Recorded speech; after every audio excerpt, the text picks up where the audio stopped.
that this is proof of the existence of our Lord. Especially this one that we have just mentioned. When you look at the creation, you ponder over the creation, that which Allah has created. How did all of this come about? Everything in that order, everything at that stage, even to the point that look how Allah subhanahu wa ta'ala put the moon in the sky. Anyone ever wondered why the eclipse, when it takes place of the moon, the eclipse of the sun, when the moon comes in front of the sun and it blocks the light of the sun, how come the disk of the moon fits exactly over the sun? Are they the same size? Of course they're not the same size. It's not the same size at all. What's the difference? I can't remember the... All right. So what's the difference in size first? Anyone remember? Science, physics. I think it's 400 now. Somewhere in the region of 400. It's 400 times smaller, yet when the eclipse occurs, it covers it exactly. That means that the one who placed the moon there must have placed it at a distance so that when it covers it, there's no gap in the eclipse. There's no gap, is there? It just covers it and it's dark. That is because the ratio of the smallness of the moon and the distance that Allah brought it away from the sun, between the earth and the sun, so that when the eclipse occurs, even though it is a lot smaller, it covers the whole of the sun. What do you reckon that? How do you reckon that happened? No? That's natural. That's just how universe, the universe just coincidentally happened like that. Why is it exact? To the precise moment that it takes place, you cover the whole of the sun with the moon, even though look at the distance between them, the millions and millions and hundreds of millions of miles between them. Yet Allah placed the moon exactly so that when the eclipse occurs, you look at the sun is huge. The sun is huge. The moon's only a small object compared to the sun. Yet when it comes over and it blocks the sun completely. So the size of the moon as compared to the ratio. That's why they say also that when the moon goes around the earth, that it takes 29 days to go around the earth. And in that 29 days, it makes one rotation. That's why you never see the other side of the moon. Ever heard the term the dark side? The dark side of the moon, that's what they mean. No one has seen, generally from earth, you don't see the dark side of the moon.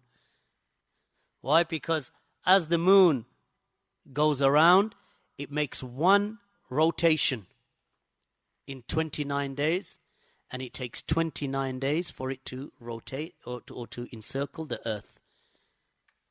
Coincidence? How's that then? That happened by Big Bang, all by itself. All of that happens by itself. That's why when you think about those people, the reason why they say what they say about Allah subhanahu wa ta'ala, that there is no Allah, is because of their arrogance.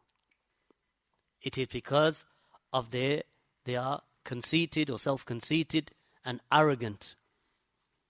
That they believe that all of this came about by itself because they don't believe that there's anyone greater than them. It is our brains and our intellect that has figured all of this out. And there is no God. And of course that is sheer and utter falsehood.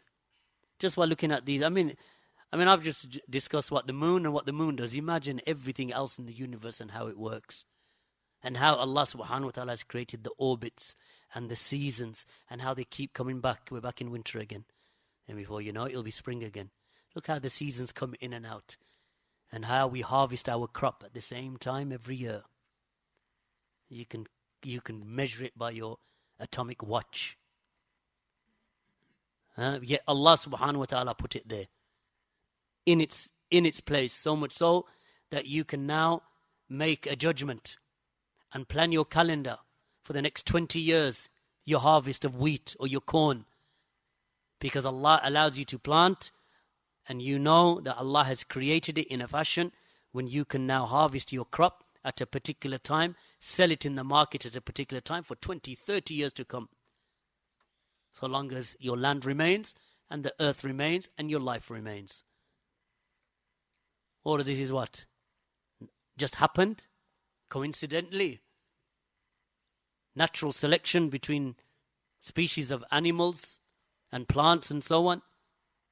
That the universe, it occurred just by random elements coming together and hitting each other at certain temperatures, and before you know it, you had a moon that is 400 times smaller than the sun, as someone just said, and 400 times nearer, so it eclipses exactly, takes 29 days to go around the earth and 29 days to make one rotation. How? All of that is just happened. It just happened. By what magical magnetic forces make these things happen? It's madness to believe that all of this occurred by itself. Madness to believe that.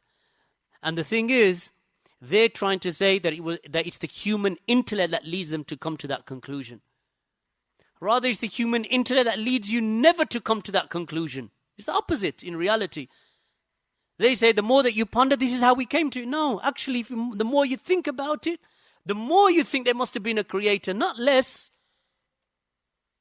That's why the more that you travel Allah's earth, the more mountains and valleys and rivers and things that happen in the sky, the eclipses, the more that you see these phenomena, the more you believe that actually there must be a creator.